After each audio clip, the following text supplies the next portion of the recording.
देखिए, एक बात समझना पड़ेगा, 2015 का बिहार विधानसभा का चुनाव याद करिए, और ऑन रिकॉर्ड है, कोई हम नहीं बोल रहे हैं, आप नहीं बोल रहे हैं। 2015 के बिहार विधानसभा चुनाव में आपको प्रशांत किशोर और आरसीपी दोनों मिल करके काम किया था, दोनों ने मिल करके काम किया था, जो कि नीतीश कुमार की पार्टी का, तो वो, और अब उसके बाद बाद में पीके जो है सो जदयू से अलग हो गए। बाद में जी। पीके 2015 में दोनों ने काम किया, प्रशांत किशोर और आरसीपी सिंह। उसके बाद पीके जो है सो अलग हो गए जदयू से। इसके बाद आरसीपी को देखिए, अब देखिए देखिए कैसे कैसे पॉलिटिक्स टर्न ले रहा है। इसके बाद आरसीपी को भी दरकिनार कर दिया गया, हुँ। केंद्र में मंत्री बने। आप उसको टेन्योर को थोड़ा सा कलेक्ट करिएगा, थोड़ा सा ज्वाइन कर, तो सब कुछ एकदम पूरी तरह से क्रिस्टल क्लियर है।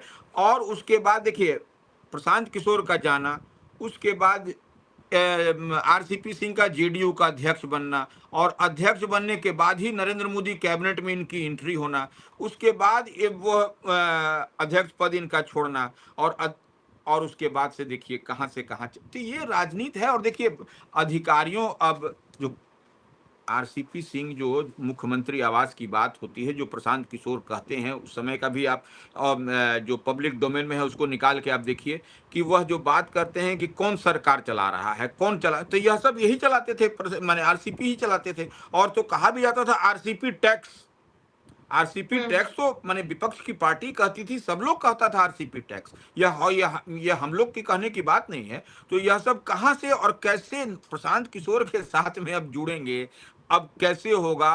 अब दारू भी पकड़ी जाती थी, तो चूहा भी माने थाना में रखा हुआ दारू भी जो है सो, जबकि पूर्ण शराबबंदी में दारू जो है सो चूहा ही पी जाता था। तो यह सब भी अद्भुत खेल बिहार में हुआ है, इसमें कहीं कोई दो मत नहीं है। अब देखने वाली बात होगी कि चूहा दारू पी रहा था उस समय कौन किसका इन्वॉल्वमेंट है, या बड़े बड़े जो पुल गिर रहे थे, पुल और पुलिया, वह भी चूहा कुतर के गिरा दे रहा था। तो बिहार में इन तरीके का खेल हुआ है। तो यह कोई अब, लेकिन अब किस समीकरण के तहत, लेकिन देखिए एक बात तो हम लोग समझ, जो दिखाई पड़ रहा है उसी को हम लोग डिकोड कर रहे हैं।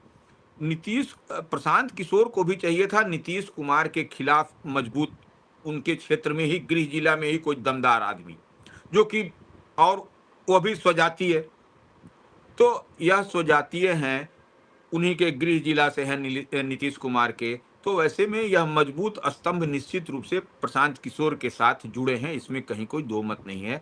और स्पॉटलेस तो हैं। अब लोग देखिए, राजनीति जो भी करता है उस पर तो कुछ न कुछ कहा जाता है, लेकिन इनको नीतीश कुमार के गृह जिला में इस बार 2025 के विधानसभा चुनाव में जो हम समझ और देख पा रहे हैं, जिसको आरसीपी सिंह कहेंगे, उसी को प्रशांत किशोर भी टिकट उधर से जनसुराज का आपको मिलता हुआ दिखाई पड़ेगा।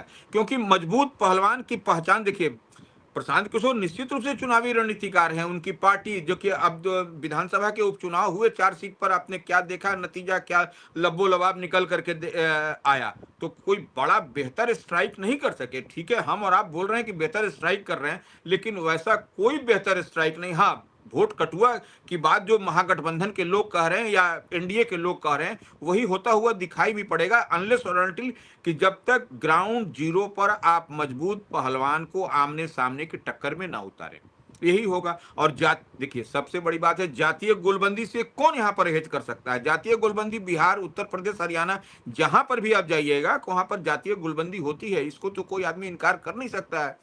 तो अब प्रशांत किशोर कहां तक इसको ले करके चल सकते हैं, तो यही है। और लेकिन इसका सबसे ताजा उदाहरण जातीय गोलबंदी का आपको आरसीपी सिंह का साथ में आना और नालंदा में स्ट्राइक करने की, बेहतर स्ट्राइक करने की बात, यही तो दिखाता है कि प्रशांत किशोर भी उसी जरूरी, उसी मजबूरी, उसी टैक्ट, उसी एक्ट और फैक्ट को जानते हुए इनको लाए हैं साथ में।